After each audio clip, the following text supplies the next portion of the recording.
Umaapela sa Department of Environment and Natural Resources o DENR ang mga fish pen operator sa Laguna Lake na kung maaari ay huwag nang ituloy ang isasagawang malawakang pagbabaklas ng mga baklad sa lugar. Narito ang hataw na balita ni Sherwin Kulubong. Ay sana huwag na ituloy yung naisip nilang kasi hindi naman kami nakapresyo eh. Ang nakapresyo yung mga malaking pabrika, yung nagbibigay ng pollution. Ay hindi kami nagbibigay ng pollution sa dagat eh. Bagkos kami pa nag-alaga pa kami para may kakainin ang komunidad ng Pilipinas dito sa sa buong Luzon. Ito ang panawagan ng ilang fish pen operator sa Laguna Lake kasunod ng napipintong pagbabaklas ng mga fish cages sa lawa. Una nang sinabi ng Department of Environment and Natural Resources na hindi na sila magre-renew at magbibigay ng permit sa pagtatayo ng mga fish pen sa lawa ng Laguna ngayong taon.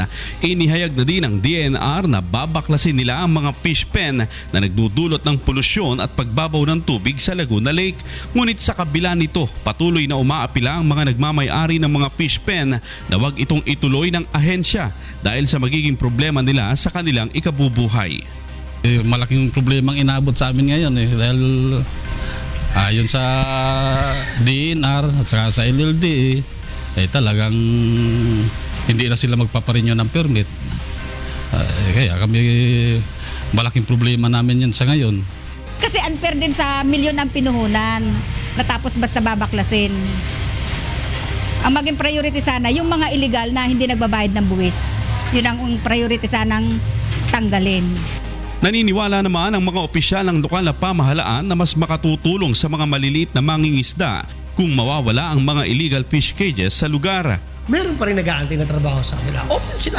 Tatanggapin sila ng lawa. As long as ipagpapatuloy ng pamahalaan ang pagsusustain sa Laguna Lake. Nakatakdang simula ng pagbabaklas ng mga fish cage sa Laguna Lake sa susunod na buwan. Sherwin Kulubong, UNTV News and Rescue, Laguna.